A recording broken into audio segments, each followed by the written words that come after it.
Well, good morning. I need to move this chair because You want to do that anyway?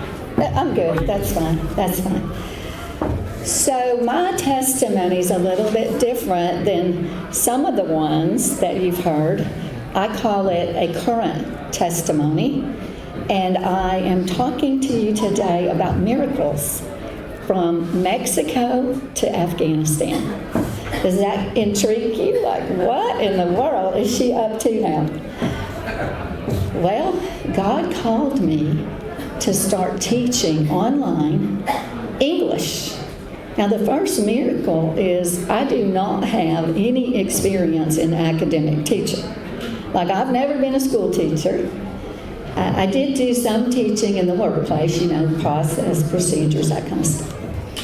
My students are teenage girls who happen to be Muslim, but they're open to the gospel because I'm teaching in a Christian school online via Zoom or other technology.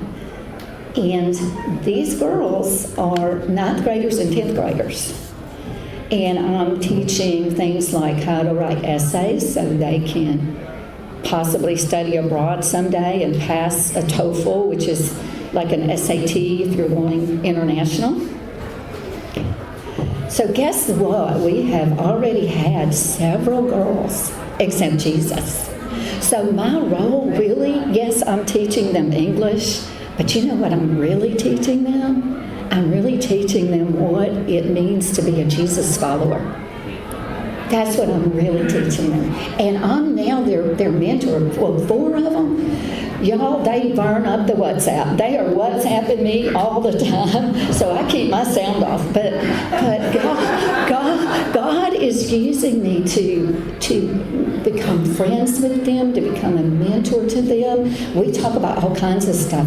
And one of them that you're going to hear a video from one of my best students. Her name is Danya. She's 17 years old, and she asked me to be her sponsor with this United Nations program. She's trying to get a $3,000 grant, and what she wants to do with it is teach STEM and mostly coding to girls in Afghanistan that don't even have internet. Because Danya lives in the city of Herat. And Herat is that area that was hit twice by those really bad earthquakes like 3 or 4 months ago. And so there's parts of that community where these girls, and the girls are shut out from traditional education. So the only way they can continue education is online. And if you don't have internet, well, you're shut out completely. So what Danya's going to use that money for is to have a bricks and mortar location and provide them computers to borrow and internet. So the founders of this school are missionaries. And I just happened to be loosely connected with them, and I got something in my email way back in August, and they were asking for teachers. Well, I thought God was just calling me to reach out to my retired teacher friends and make them aware of the opportunity. And none of them were interested. And then the Lord said to me, "No, I'm calling you." So the blessing to me, many blessings, one, to get to be used for the Lord. But you know what? I'm learning new things, and it's helping my old brain. I'm learning how to do so many things, like, first of all, how to teach and how to use their technology. We'll go to the next slide there. So here's the miracle that happened in Mexico. I was in Mexico for most of the month of January. And while I was there, God connected me with quite a few academic trained teachers. And you're going to see photos of them. The first ones I met, I was staying at a bed and breakfast. So I just, me, I was just making friends with whoever was hanging around. And I met Jim and Linda. Jim and Linda live in Seattle. They're not Christians, but they are great educators. And Linda particularly had a heart for what I was doing, and she actually joined a couple of my classes. She helped me refine the grading rubric that I was using. I didn't even know what a rubric was until I started teaching. I learned that. So that's kind of where I explained to them how I'm going to grade them. So that was a blessing. And then I met another woman, another Linda, L-Y-N-D-A Linda, that lives in Vancouver, but she's actually a U.S. citizen, but she's dual citizenship. She was a career teacher as well, and she actually serves on the school board in Toronto. She gave me a bunch of great ideas. So I created this little side thing I called Train the Trainer. So I'm the one being trained by these academic teachers. Well, guess what? Let's go to the next one. Our very own Brenda LaFoon came down and spent a long weekend with me. Well, y'all, Brenda is a career teacher. She not only taught in the classroom, but she also taught online to students in Vietnam at one point. So she introduced me to something called Brain Pop. And Brain Pop is so clever. Like I was teaching the essay outline, and she showed me a video where they put it to music. So it helps these girls remember, you got to have the introductory thing, and you got to have the thesis statement thing, whatever. Okay, next slide. So now you're going to see their beautiful faces. There we go. So that first picture, that's my liberal friends in Seattle, Jim and Linda. Then in the pretty pink, that's Linda in Vancouver. And then, of course, there's Brenda, and we're there in the garden, there in Ajijic, Mexico, enjoying the peacocks. Okay, next slide, please. All right, so what do I need? I need your prayers.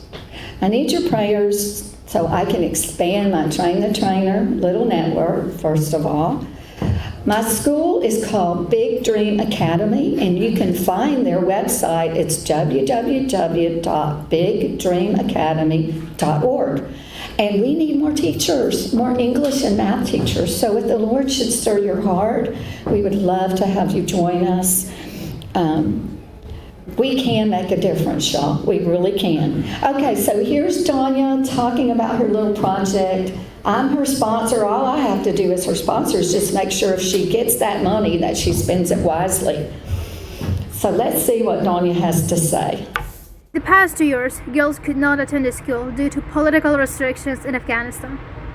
And I could see that how adversely this situation affected millions of these girls and left them struggling with mental health diseases such as depression and hopelessness. I had a burning passion in me to do something and help these girls to fulfill their dreams, and this inspired me to establish Empowering Afghan Girls. Through our initiative, we are addressing SDG number 4 by providing quality education for many girls, and still education is not accessible for all. And the time has come to expand my mission and provide quality, accessible, free, and affordable education by opening an educational center where we are providing all resources girls need to be educated. And I'm so passionate about this program because we are having this huge positive impact in our communities, and we are helping many girls to pursue their education, fulfill their dreams, use their voice, fight for their dreams, and lead their own lives and be leaders of future, because I believe that we young individuals are defining the future of our next generations, and we don't want them to face the tragedies that we are tackling at the moment. I intend to use your donation to provide resources for underprivileged part of the society so all girls can get educated and is part of their financial concerns. We intend to use this budget to provide resources like textbooks, computer labs, a library with hundreds of books, and all the other resources to help them be educated. Educate a girl and she'll change the world. Amen. Thank you so much.